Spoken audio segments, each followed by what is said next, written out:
அனைவருக்கும் வணக்கம். பொதுவா நம்ம திராவிட தற்குறிகள் கிட்ட ஒரு டெம்ப்ளேட் இருக்கும். அது என்ன அப்படின்னா, பெரியார் மட்டும் இல்லனா அப்படிங்கிறது தான். எதுக்கு எடுத்தாலும் பெரியார் மட்டும் இல்லனா தமிழர்கள் படிச்சிருப்பாங்களா, பெரியார் மட்டும் இல்லனா தமிழர்கள் வேலைக்கு போயிருப்பாங்களா, பெரியார் மட்டும் இல்லனா தமிழர்கள் பேண்ட் சட்டை போட்டு இருப்பாங்களா அப்படின்னு எதுக்கு எடுத்தாலும் பெரியார் மட்டும் இல்லனா பெரியார் மட்டும் இல்லனா அப்படின்னு புலம்பிக்கிட்டே இருப்பாங்க. ஆனா பெரியார் இல்லாமல் போயிருந்தால் கூட தமிழர்கள் நாங்க படிச்சிருப்போம், பட்டம் வாங்கியிருப்போம், வேலைக்கும் போயிருப்போம், பேண்ட் சட்டையும் போட்டு இருப்போம். ஆனா நம்முடைய கேள்வி என்ன அப்படின்னா, இதில் எல்லாம் ஐயா ஈவேராவோட பங்களிப்பு என்ன அப்படிங்கிறது மட்டும்தான். வெளிப்படையா சொல்லணும் அப்படின்னா, ஈவேரா என்பவர் ஒரு வெத்து வேட்டு, வெறும் வாய் சவடால் பேர் வழி, அவ்வளவுதான். அண்ணன் சீமான் அவர்கள் சமீப காலமாக ஐயா ஈவேராவை தூக்கி போட்டு மிதிக்க ஆரம்பிச்சதுல இருந்து இந்த திராவிட தற்குறி கூட்டம் கதறிக்கிட்டே இருக்கு. வாரத்துக்கு 2 கருத்தரங்குகள் நடத்திக்கிட்டே இருக்காங்க. சரி, அதுலயாவது ஏதாவது புது தகவலா சொல்றாங்களா அப்படின்னு போய் கேட்டா அதுவும் கிடையாது. இத்தனை ஆண்டுகளாக என்ன பொய்ய பேசிக்கிட்டு இருந்தாங்களோ அதே பொய்ய அச்சு பிசகாம அடி மாறாம தேஞ்சு போன ரெக்கார்டு மாதிரி திரும்ப திரும்ப பேசிக்கிட்டே இருக்காங்க. அதுலயும் குறிப்பா இந்த கிருபா மோகன் அப்படின்னு ஒருத்தன் ஊருக்குள்ள சுத்துவான் தெரியுமா, அதாங்க கரிகாலன் அப்படின்னு பேரை மாத்தி வச்சுக்கிட்டு இருக்கான்ல, அந்த கிறுக்கு பையன் ஒரு மேடையில பேசும்போது அண்ணன் சீமானை நோக்கி ஒரு கேள்வியை முன் வச்சான். சீமான் கேட்கிறாரு, ஈவேரா தான் எங்களை எல்லாம் படிக்க வச்சாரா அப்படின்னு. நான் சொல்றேன், ஆமா, ஈவேரா தான் எங்களை எல்லாம் படிக்க வச்சாரு. அவர் தான் இட ஒதுக்கீட்டுக்காக போராடினாரு. அவர் மட்டும் இல்லைன்னா நாங்க எல்லாம் இடஒதுக்கீட்டால படிச்சிருக்க மாட்டோம், வேலைக்கும் போயிருக்க மாட்டோம் அப்படின்னு சொன்னான். இந்த தற்குறி பையகிட்ட யார் இந்த வரலாறு சொல்லி கொடுத்தாங்க அப்படின்னு தெரியல. குறைஞ்சது 3-4 மேடைகள்ல இதையே பேசிக்கிட்டு இருக்கிறான். அண்ணன் கொளத்தூர் மணியும் இதையே இன்னொரு மேடையில பேசி இருக்கிறாரு. இப்ப உண்மையாகவே இட ஒதுக்கீடு கிடைப்பதற்கு ஈவேரா தான் காரணமா? அதை பத்தி தான் இன்றைய காணொளியில ரொம்ப விரிவா தகுந்த சான்றுகளோட பார்க்க போறோம். வாங்க பார்க்கலாம். நெற்றிக்கண் திறப்பினும் குற்றம் குற்றமே. சரி, இந்த இட ஒதுக்கீடு அப்படிங்கிற கான்செப்ட் எப்போ உருவாச்சு? இதை பற்றி வரலாற்றை ஆராய்ந்து பார்க்கும்போது நமக்கு ஒரு உண்மை தெளிவா தெரிய வந்துச்சு. அது என்ன அப்படின்னா, 1854 ஆங்கிலேயர்களோட ஆட்சி காலகட்டத்திலேயே இந்த இட ஒதுக்கீட்டிற்கான கருத்துருவாக்கம் கான்செப்ட் உருவாயிடுச்சு. அன்றைக்கு இருந்த பிரிட்டிஷ் அரசோட ரெவென்யூ போர்டு, வருவாய் வாரியம் எல்லா மாவட்ட ஆட்சியாளர்களுக்கும் ஒரு சுற்றறிக்கையை அனுப்புனாங்க. அந்த சுற்றறிக்கை என்ன சொல்லுது அப்படின்னா, மாவட்ட அளவிலான அலுவலர்கள் பணி அமர்த்தலில் செல்வாக்குள்ள சில குடும்பங்களுக்கு மட்டும் பணிகள் ஏகபோக உரிமை ஆகிவிடாமல் மாவட்ட ஆட்சியர்கள் எச்சரிக்கையாக இருக்க வேண்டும். ஒவ்வொரு மாவட்டத்திலும் முதன்மையாக உள்ள சாதிகளுக்கு வேலைகள் பகிர்ந்து அளிக்கப்பட வேண்டும். அரசாணை எண் நிலையான எண் 128 கீழ் 2. இதுதான் அந்த அரசாணையோட உள்ளடக்கம். இது என்ன சொல்ல வருது அப்படின்னா, ஒவ்வொரு மாவட்டத்திலும் இருக்கின்ற அரசு அலுவலகங்களுக்கு பணியாளர்களை தேர்ந்தெடுக்கும் போது அந்த பணிகளில் ஒரு குறிப்பிட்ட குடும்பமோ குறிப்பிட்ட ஜாதி சமூகமோ செல்வாக்கு செலுத்துற மாதிரி அமைஞ்சிட கூடாது. இதை மாவட்ட ஆட்சியர்கள் மிக எச்சரிக்கையா கண்காணிக்கணும். ஒவ்வொரு மாவட்டத்திலையும் இருக்கிற முதன்மையான சாதிகளுக்கும் இந்த அரசு பணிகள் பகிர்ந்து அளிக்கப்படணும் அப்படிங்கறதையும் மாவட்ட ஆட்சியர்கள் தெளிவா கண்காணிக்கணும் அப்படிங்கறத இந்த அரசாணை தெளிவா நமக்கு எடுத்து சொல்லுது. இந்த அரசாணை தான் இட ஒதுக்கீட்டிற்கான முதல் கருத்துருவாக்கம், ஃபர்ஸ்ட் கான்செப்ட் அப்படின்னு வரலாற்று ஆய்வாளர்கள் தெளிவா சொல்றாங்க. இந்த அரசாணை வெளியிடப்பட்ட காலகட்டத்தில் ஐயா ஈவேரா அவர்கள் பிறக்கவே இல்லை என்பதுதான் உண்மை. அதன் பிறகு 1871 இந்திய துணைக்கண்டத்தில் மக்கள் தொகை கணக்கெடுப்பு நடத்தப்பட்டது. அந்த கணக்கெடுப்போட ஜாதிகளும் சேர்த்தே கணக்கிடப்பட்டது. இந்த ஜாதிவாரி மக்கள் தொகை கணக்கெடுப்பிற்கு கண்காணிப்பாளராக இருந்தவர் தான் WR கார்னிஷ் அவர்கள். தமிழர்கள் இட ஒதுக்கீடு பெற்றதற்கு யாருக்காவது நன்றி சொல்லணும் அப்படின்னு விருப்பப்பட்டா அந்த பட்டியலில் முதல் இடத்தில் இருப்பவர் தான் இந்த WR கார்னிஷ் அவர்கள். இந்த கார்னிஷோட கண்காணிப்பில் நடத்தப்பட்ட 1871 ஆண்டிற்கான சாதிவாரி மக்கள் தொகை கணக்கெடுப்பின் மூலமாக ஒரு முக்கியமான உண்மை தெரிய வந்தது. அது என்ன உண்மை அப்படின்னா, 1871க்கு முன்னாடி மெட்ரிகுலேஷன் கல்வி கற்றவர்களில் 55 விழுக்காட்டினர் பிராமணர்களாகத்தான் இருக்கிறாங்க அப்படிங்கிற மிக முக்கியமான ஒரு உண்மை தெரிய வந்துச்சு.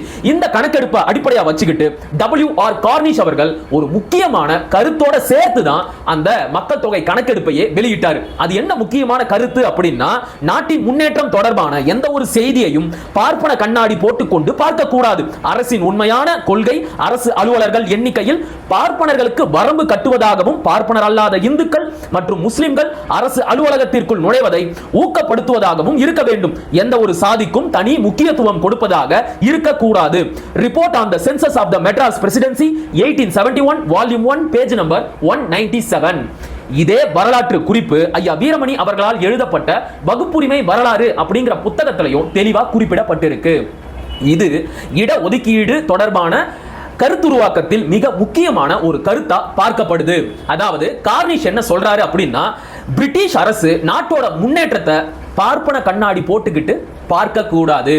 நாட்டோட மிக முக்கியமான கல்வி நிலையங்கள், அரசு அலுவலகங்கள், இதில் எல்லாம் சமூகத்தில் மிக குறைவான எண்ணிக்கையில் இருக்கின்ற பார்ப்பனர்கள் அதிக எண்ணிக்கையில் இடம்பெறுவதை கட்டுப்படுத்துவதாக இருக்க வேண்டும். அவங்களோட எண்ணிக்கையை ஒரு வரம்புக்குள்ள அடைக்கணும். அதன் பிறகு பார்ப்பனர் அல்லாத இந்துக்கள், மற்ற சமூகத்தை சேர்ந்த மக்களும் மற்ற மதத்தை சேர்ந்த மக்களும் கல்வி நிலையங்களுக்கும் அரசு பணிகளுக்கும் வருவதை இந்த அரசு ஊக்கப்படுத்தணும் அப்படிங்கிற மிக முக்கியமான கருத்தை முதலாக வெளியிட்டவர் WR கார்னிஷ் அவர்கள் தான். கார்னிஷ் அவர்கள் இந்த கருத்தை சொன்ன காலகட்டத்தில் ஐயா ஈவேரா அவர்கள் பிறக்கவே இல்லை. அது மட்டும் கிடையாது, இந்த ஜாதிவாரி கணக்கெடுப்பின் மூலமாக இன்னொரு உண்மையும் தெரிய வந்துச்சு. அது என்ன அப்படின்னா, 1850லும் 1860லும் மெட்ரிகுலேஷன் கல்வி கற்றவர்களில் 55 விழுக்காடு பிராமணர்களாக இருந்தாலும் மீதம் இருக்கின்ற 45 விழுக்காட்டினர் பிராமணர் அல்லாத மற்ற சமூகத்தை சேர்ந்த மக்களாகத்தான் இருந்தார்கள். அதாவது ஈவேரா பிறப்பதற்கு முன்பாகவே தமிழ் சமூகத்தை சேர்ந்த மக்கள் மெட்ரிகுலேஷன் கல்வியை படித்தார்கள் அப்படிங்கிறது தான் இதன் மூலமாக நமக்கு தெரிய வருகிறது. சோ இந்த தற்குறி திராவிடர்கள் உருட்டா மாதிரி ஐயா ஈவேரா மட்டும் இல்லனா தமிழர்கள் படிச்சிருக்க மாட்டாங்க, அவங்களுக்கு படிப்பறிவே இல்லாம போயிருக்கும் அப்படிங்கிறது எல்லாம் ஜமுக்காலத்துல வடிகட்டின பொய் அப்படிங்கிறது இதன் மூலமா தெரிய வந்துருச்சா? ஓகே, கார்னிஷ் அவர்கள் தன்னுடைய இந்த கருத்தை வெளியிட்டதுல இருந்து வகுப்பு வாரி இட ஒதுக்கீட்டை எப்படியாவது சட்டமா கொண்டு வந்துடணும் அப்படின்னு பல அரசியல் தலைவர்களும் முயற்சி பண்ணாங்க. அதுக்காக பல மாநாடுகள் நடத்தினாங்க, பல போராட்டங்களையும் நடத்தினாங்க. அப்படிப்பட்ட அரசியல் தலைவர்களில் மிக முக்கியமான குறிப்பிடத்தக்க ஒரு நபர் தான் ஐயா சி நடேசனார் அவர்கள். இவர் தான் பிராமணர் அல்லாத மக்களின் நலனுக்காக மெட்ராஸ் யுனைடெட் லீக் அப்படிங்கிற ஒரு அமைப்பை தொடங்கினார். 1913ல அந்த அமைப்போட பேரை திராவிடர் சங்கம் அப்படின்னு மாத்திட்டாரு. கருத்து முரண்பாடுகளால பிரிந்து கிடந்த தெலுங்கரான பிட்டி தியாகராய செட்டியாரையும் மலையாளியான தரவாடு மாதவன் நாயர் என்கின்ற TM நாயரையும் அழைத்து வந்து இவர்கள் எல்லோரையும் ஒருங்கிணைத்து தென்னிந்திய நல உரிமை சங்கம் என்கின்ற ஒரு மாபெரும் அரசியல் இயக்கத்தை கட்டி அமைத்தார். இந்த தென்னிந்திய நல உரிமை சங்கம் தான் பிற்காலத்தில் நீதி கட்சி என்று அழைக்கப்பட்டது. 1920ல இருந்து இந்த நீதி கட்சி மெட்ராஸ் மாகாணத்துல ஆட்சி பொறுப்புல இருந்தாங்க. பிராமணர் அல்லாத மக்களின் நலனுக்காகத்தான் நாங்க ஆட்சி செய்கிறோம் அப்படின்னு இவங்க சொல்லிக்கிட்டாலும் இந்த ஆட்சி முழுக்க முழுக்க தெலுங்கரின் நலன் சார்ந்த ஆட்சியா தான் இருந்துச்சு. இவங்களோட ஆட்சி காலகட்டத்தில் தமிழ் தலைவர்களுக்கு எந்த ஒரு முக்கியமான அரசு பதவிகளும் அரசியல் பதவிகளும் வழங்கப்படவே இல்லை என்பதுதான் மிக முக்கியமான கசப்பான வரலாற்று உண்மை. 1920ல மெட்ராஸ் மாகாணத்தில் ஆட்சி பொறுப்பிற்கு வந்த இந்த நீதி கட்சியானது அடுத்த ஆண்டு 1921 9ஆம் மாதம் 16ஆம் தேதி வகுப்பு வாரி இட ஒதுக்கீட்டிற்கான முதல் சட்ட மசோதாவை கொண்டு வந்தாங்க. அந்த கவர்மெண்ட் ஆர்டர் ஜிஓவோட நம்பர் என்ன அப்படின்னா 613. ஆனா இந்த சட்ட மசோதா முறைப்படி இல்லாம போனதனால அதை நிறைவேற்ற முடியாமல் போய்விட்டது. அதன் பிறகு ஓராண்டுகள் கழித்து 1922 8ஆம் மாதம் 15ஆம் தேதி இரண்டாவது வகுப்பு உரிமை இட ஒதுக்கீட்டு சட்ட மசோதா கொண்டு வரப்பட்டது.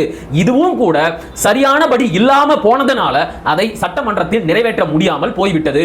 ஆக ஒரு வகுப்பு வாரி இட ஒதுக்கீடு சட்ட மசோதாவை கூட உருப்படியாக இந்த நீதி கட்சியால் கொண்டு வர முடியவில்லை என்பதுதான் இதிலிருந்து நாம் தெரிந்து கொள்ள வேண்டிய மிக முக்கியமான தகவல். இப்படி ஒரு இட ஒதுக்கீட்டு சட்டத்தை கூட முறைப்படி கொண்டு வந்து நிறைவேற்ற முடியாத இந்த நீதி கட்சியையும் அதனுடைய தலைவராக இருந்த ஜரிகைகுல்லா பனகல் அரசரையும் பார்த்துத்தான் மிகப்பெரிய அறிவாளி திறமைசாலி அப்படின்னு வாயிலேயே முழம் போட்டுக்கிட்டு இருக்கிறாங்க இந்த திராவிட தற்குறிகள். எது எப்படியோ 1926இல் நடந்த தேர்தலில் சுயராஜ்ய கட்சியும் போட்டியிட்டதனால நீதி கட்சி தோத்து போயிருச்சு. ஆனா ஆட்சி அமைக்கிறதுக்கு யாருக்குமே பெரும்பான்மை இல்லாம போனதனால ஒரு பச்சை தமிழரான பி சுப்புராயன் அவர்களை அழைத்து ஆளுநர் அவர்கள் ஆட்சி அமைக்க சொன்னார். பி சுப்புராயன் அவர்களும் அந்த அழைப்பை ஏற்றுக்கொண்டு சுயராஜ்ய கட்சியை சேர்ந்த ரங்கநாத முதலியார், RN ஆரோக்கியசாமி முதலியார் ஆகியோரின் துணையோடு ஒரு சுயேட்சை அமைச்சரவையை அமைத்தார். ஆனா இந்த ஆட்சியும் ரொம்ப நாளைக்கு நீடிக்கவே இல்லை. 1928 சைமன் கமிஷனை புறக்கணிக்கணும் அப்படின்னு சுயராஜ்ய கட்சியை சேர்ந்தவர்கள் ஒரு தீர்மானத்தை கொண்டு வந்தாங்க. ஆனா அந்த தீர்மானத்தை சுப்புராயன் ஏத்துக்கவே இல்லை. உடனடியா சுயராஜ்ய கட்சியை சேர்ந்த 2 அமைச்சர்களும் தங்களுடைய ஆதரவை விலக்கிக்கிட்டாங்க. உடனடியா சுப்புராயனோட அமைச்சரவை கவிழ போகுது அப்படிங்கிற நிலையில நீதி கட்சியை சேர்ந்த எஸ் முத்தையா முதலியார் அவர்களும் எம்.ஆர். சேதுரத்னம் ஐயர் அவர்களும் சுப்புராயனுக்கு தன்னுடைய ஆதரவை வழங்கினாங்க. இவங்களோட துணையோட சுப்புராயன் அவர்கள் தன்னுடைய சுயேட்சை அமைச்சரவையை தொடர்ந்து நடத்திக்கிட்டே இருந்தார். இவருடைய ஆட்சி காலகட்டத்தில் தான் முதல் முறையாக வகுப்பு வாரி இட ஒதுக்கீட்டிற்கான சட்ட மசோதா முறைப்படி கொண்டு வரப்பட்டு வெற்றிகரமாக நிறைவேற்றப்பட்டது. இவருடைய அமைச்சரவையில் இருந்த எஸ் முத்தையா முதலியார் அவர்கள் 13/9/1928 இட ஒதுக்கீட்டிற்கான வெற்றிகரமான அரசாணையை நிறைவேற்றினார். அந்த அரசாணையின் எண் 744. இந்த அரசாணை தான் முதலாக இந்தந்த சாதி சமூகத்திற்கு இவ்வளவு இடங்கள் என்று தெளிவாக வரையறுத்து சொன்னது. அதன்படி அன்றைய காலகட்டத்தில் பார்ப்பனர் அல்லாத இந்துக்களுக்கு 5 இடங்களும், பார்ப்பனர்களுக்கு 2 இடங்களும், முஸ்லிம்களுக்கு 2 இடங்களும், ஆங்கிலோ இந்தியர்கள் கிறிஸ்தவர்களுக்கு 2 இடங்களும், தாழ்த்தப்பட்டவர்கள் உட்பட பிற சமூக மக்களுக்கு 1 இடமும் என்று மொத்தம் 12 இடங்கள் பிரித்து கொடுக்கப்பட்டது. இதுதான் வரலாற்றில் நிறைவேற்றப்பட்ட முதல் வெற்றிகரமான கம்யூனல் ஜிஓ. ஆனா இதிலையும் கூட ஒரு குறை இருந்தது. அது என்ன அப்படின்னா, எஸ் முத்தையா முதலியார் அவர்கள் நிறைவேற்றிய இந்த கம்யூனல் ஜிஓ என்பது அவர் வகித்து வந்த சுகாதாரம், கலால் துறை, பதிவுத்துறை இதுக்கு மட்டும்தான் பொருந்துற மாதிரி இருந்துச்சு. ஆனா பச்சை தமிழரான பி சுப்புராயன் அவர்கள் இந்த இட ஒதுக்கீட்டை எல்லா அரசு பணிகளுக்கும் விரிவுபடுத்தி ஒரு புது அரசாணையை நிறைவேற்றினார். அந்த அரசாணையின் எண் 1021. 1950 நிறைவேற்றப்பட்ட இந்திய அரசியல் அமைப்பு சட்டம் நடைமுறைக்கு வந்த பிறகு இந்திய அரசியல் அமைப்பு சட்டத்தின்படி இந்தியாவில் இருக்கின்ற எந்த ஒரு மக்களையும் சாதி மதத்தை குறிப்பிட்டு பாகுபாடு பாராட்டக்கூடாது, அது இந்திய அரசியல் அமைப்பு சட்டத்தின் 15வது பிரிவின்படி தவறாகும் என்று குறிப்பிட்டு செண்பகம் துரைராஜன் என்கின்ற பிராமணரால் தொடுக்கப்பட்ட வழக்கின் அடிப்படையில் சென்னை உயர்நீதிமன்றமும் உச்சநீதிமன்றமும் ரத்து செய்தது சுப்புராயனால் கொண்டு வரப்பட்ட இந்த இடஒதுக்கீட்டு அரசாணையை தான். இப்படி வகுப்பு வாரி இட ஒதுக்கீட்டிற்கான சட்ட மசோதா வெற்றிகரமாக நிறைவேற்றப்பட்ட பிறகு 1928 சேலத்தில் நடந்த காங்கிரஸ் மாநாட்டில் கலந்து கொண்டு பேசிய கப்பலோட்டிய தமிழன் செக்கிழுத்த செம்மல் ஐயா வ.உ.சி. அவர்கள் இட ஒதுக்கீட்டு சட்டத்தை ஆதரித்து பேசினார். அது மட்டும் இல்லாம இந்த இட ஒதுக்கீட்டு சட்டத்திற்கு சட்ட ரீதியான அங்கீகாரமும் உத்தரவாதமும் கிடைத்தது பி சுப்புராயனோட ஆட்சி காலகட்டத்தில் தான் அப்படின்னு சுப்புராயனை வாழ்த்தியும் பேசினார். இப்ப நான் சொன்ன வரலாற்றில் இட ஒதுக்கீட்டை கொண்டு வந்ததில், அதை சட்டப்பூர்வமாக நிறைவேற்றியதில் ஐயா ஈவேராவோட பங்களிப்பு என்ன இருக்கு? மக்கள் நீங்களே சொல்லுங்க. இந்த சட்டம் நிறைவேற்றப்பட்ட பிறகு ஐயா ஈவேரா அவர்கள் அவர் நடத்திய குடியரசு வார இதழில் சுப்புராயன் அவர்களையும் எஸ் முத்தையா முதலியார் அவர்களையும் இந்த வகுப்பு வாரி இட ஒதுக்கீட்டு சட்டத்தையும் வாழ்த்தி பாராட்டி எழுதினார். அவ்வளவுதான் அவருடைய பங்களிப்பு. இதுல பெரிய வேடிக்கை என்ன தெரியுமா? இது ஐயா வீரமணிக்கு நல்லாவே தெரியும். அவர் எழுதிய புத்தகங்கள்ல இத பல முறை பதிவு செஞ்சிருக்கிறாரு. இதையெல்லாம் படிச்ச பிறகும் கொஞ்சம் கூட வாய் கூசாம இட ஒதுக்கீட்டை கொண்டு வந்தது ஈவேரா தான் அப்படின்னு பேசுறாங்கன்னா இந்த திராவிட தற்குறிகள் எவ்வளவு பெரிய பித்தலாட்ட பேர் வழிகளா இருப்பாங்க. இப்ப கூட இவங்க திருந்தாம என்ன தெரியுமா சொல்லுவாங்க? இந்திய அரசியல் அமைப்பு சட்டத்தில் இட ஒதுக்கீட்டிற்காக முதலாக திருத்தம் கொண்டு வந்தது ஐயா ஈவேரா தான். அவர் நடத்திய போராட்டம் தான் இட ஒதுக்கீட்டிற்காக இந்திய அரசியலமைப்பு சட்டத்தை முதலாக திருத்த வைத்தது அப்படின்னு அளந்து விடுவானுங்க. அந்த லூசுங்களுக்கு யாராவது போய் சொல்லுங்க, இந்திய அரசியல் அமைப்பு சட்டம் முதல் முறையாக திருத்தப்பட்ட போது அதில் 14 திருத்தங்கள் செய்யப்பட்டது. அந்த 14 திருத்தங்களில் இட ஒதுக்கீடு தொடர்பான திருத்தம் 4வது இடத்துல தான் இருந்துச்சு. அதை தவிர கருத்துரிமை தொடர்பாகவும், நில சீர்திருத்தம் தொடர்பாகவும், ஜமீன்தாரி முறை ஒழிப்பு தொடர்பாகவும், மத்திய மாநில அரசுகளுக்கு இடையிலான அதிகார பகிர்வு தொடர்பாகவும் பல திருத்தங்கள் பட்டியலிடப்பட்டிருந்தது. நாடு முழுவதும் இதற்கான பல போராட்டங்களும் நடந்தது. இதுக்காக தனி புத்தகமே இப்ப வந்திருக்கு. ஆக ஐயா ஈவேரா நடத்திய போராட்டத்தினால் தான் இந்திய அரசியல் அமைப்பு சட்டம் முதல் முறையாக திருத்தப்பட்டது, அதுவும் இட ஒதுக்கீட்டிற்காகத்தான் திருத்தப்பட்டது அப்படிங்கிறது சுத்த போய். அதுக்காகவும் திருத்தப்பட்டது அப்படின்னு வேணும்னா சொல்லலாம். புரியுதா உங்களுக்கு? இப்ப தமிழர்கள் இட ஒதுக்கீட்டிற்காக யாருக்காவது நன்றி சொல்லணும் அப்படின்னு ஆசைப்பட்டீங்கன்னா, நான் ஏற்கனவே சொன்ன மாதிரி W.R. கார்னிஷ் அவர்களுக்கும் எஸ் முத்தையா முதலியார் அவர்களுக்கும் பி சுப்ராயன் அவர்களுக்கும் நன்றி சொல்லுங்க. ஐயா ஈவேரா அவர்களுக்கு இதுல எந்த ஒரு பங்களிப்பும் இல்லவே இல்லையா அப்படின்னு கேட்டா இருக்கு. ஏற்கனவே இந்த திராவிடர்கள் உருட்டா மாதிரி 1950 இந்திய அரசியலமைப்பு சட்டம் நிறைவேற்றப்பட்ட பிறகு இந்த இட ஒதுக்கீட்டிற்கான அரசாணை நீதிமன்றங்களால் ரத்து செய்யப்பட்டது. அதை கண்டித்து ஐயா ஈவேரா அவர்கள் போராட்டம் நடத்தினார்.